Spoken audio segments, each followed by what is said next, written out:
ये कहानी आपको जिंदगी में अच्छे और बुरे रास्ते में फर्क करना सिखा देगी। एक बार एक गांव में एक फैक्ट्री होती है जिसमें कि बिस्किट बनाने का काम होता है। ये बिस्किट बच्चों और बूढ़ों में काफी फेमस होते हैं।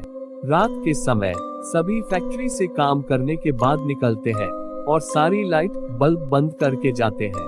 उनके जाने के बाद अचानक से सारी लाइट बल्ब चालू हो जाती है और एक आदमी एक बकरे को फैक्ट्री में छोड़ देता है और तभी अचानक से एक भयानक सा चेहरा आता है और वो एक बड़ी तलवार से उसका सर काट के मजे से खाता है।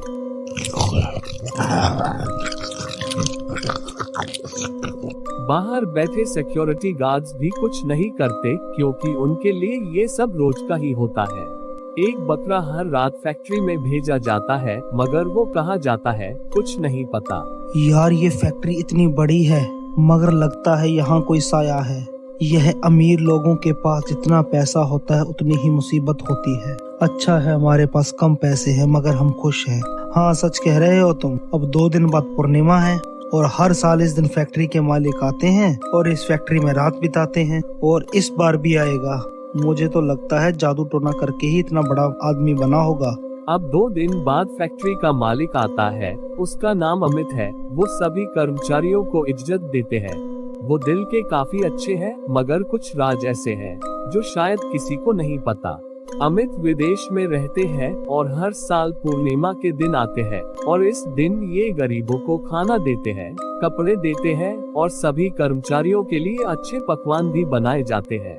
शाम के समय सभी चले जाते हैं और आज के दिन कोई भी फैक्ट्री में नहीं रहता, यहाँ तक कि कोई सिक्योरिटी गार्ड भी नहीं। अमित एक आदमी को फोन करता है। जो बोला था वो बंदोबस्त हो गया है ना? जी सर, सब हो गया है। कुछ देर बाद एक आदमी अपने साथ एक मरा हुआ शरीर और 21 बकरे लेकर आता है और अमित को देकर चला जाता है। अमित सभी को लेकर अपने फैक्ट्री में चला जाता है और कहता है, मैं आ गया हूँ, आ जाओ। तभी एक भयानक डायन प्रकट होती है। उसके चेहरे पे काटने का निशान होता है और साथ ही साथ घने बाल। अमित जैसे ही कुछ बोलने लगता है वो डायन उन सबको देखती है और देखते ही तलवार निकालती है और मरे हुए शरीर को देखकर धीरे धीरे उसे काटकर खाने लगती है और उन बकरों को भी खाने लगती है जैसे वो कब की भूखी हो। और अमित ये सब बस देखते रहता है। डायन गुस्से से देखती है, अभी भी मेरा मन खुश नहीं हुआ। तुम जिंदा इंसान को यहाँ कब लेकर आओगे? देखो मैं तुम्हारी इतनी इच्छा पूरी करता हूँ, तुम छोड़ क्यों नहीं देती मुझे? इतनी जल्दी? यह फैक्ट्री दौलत सब मेरी वजह से मिली है, तुम्हें भूल गए क्या? हाँ मुझे याद है सब, मगर अब मैं यह सब और नहीं कर सकता। तुम मुझसे छुटकारा चाहते हो? सुनो, एक परिवार जिसमें 3 भाई बहन हो और माता और पिता, ऐसे किसी एक परिवार से मैं अपनी भूख मिटाना चाहती हूँ, यह कर दो। नहीं, मैं नहीं कर सकता ये सब। ठीक है फिर, मैं इस फैक्ट्री से निकल गई तो मैं अपनी भूख मिटा लूंगी और मुझे पता है यहाँ से कैसे बाहर निकलना है। ठीक है, मैं कुछ करता हूँ।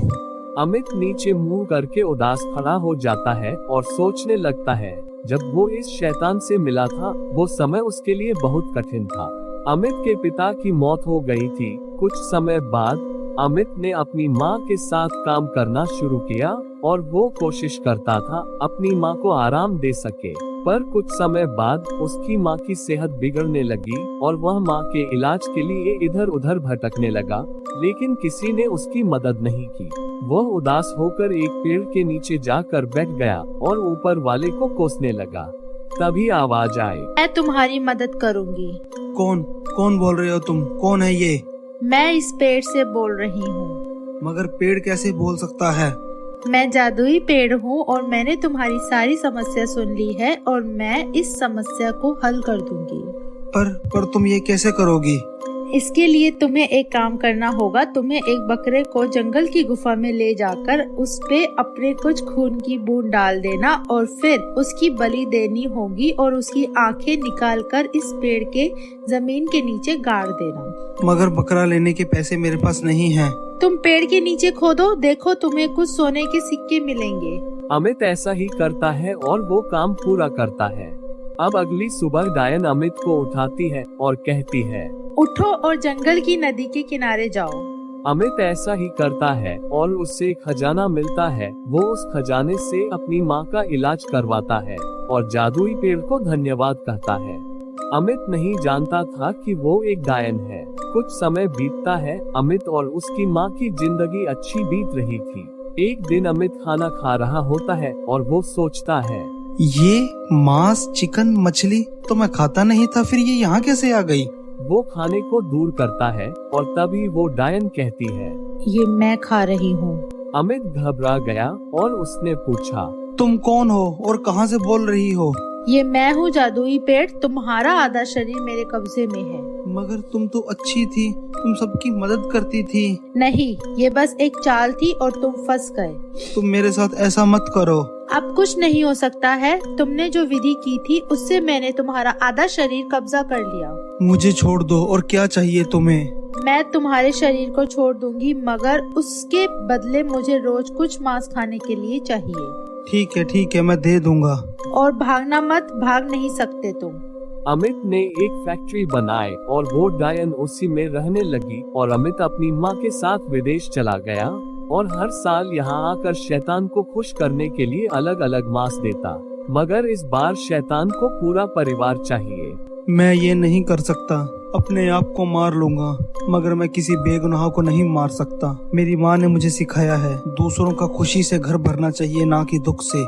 अमित उसी गांव में जाता है जहां ये सब शुरू हुआ था और उसी पेड़ के पास जाता है और अपनी माँ के साथ जो भी खुशी के पल बिताए उनको याद करने लगता है और अपने आप को मारने के लिए खंजर निकालता है। तुम ऐसा नहीं कर सकते। मैं करूँगा, मेरी वजह से तुम यहाँ से आजाद हुई हो। नहीं, तुम नहीं कर सकते। और अमित अपना गला काट लेता है और वो डायन फिर से इस पेड़ में कैद हो जाती है। और अमित ने मरने से पहले अपने दोस्त को कहा था, मेरे मरने के बाद इस पेड़ को जला दिए जाए। पेड़ के जलने के साथ साथ उस डायन का भी अंत हो जाता है।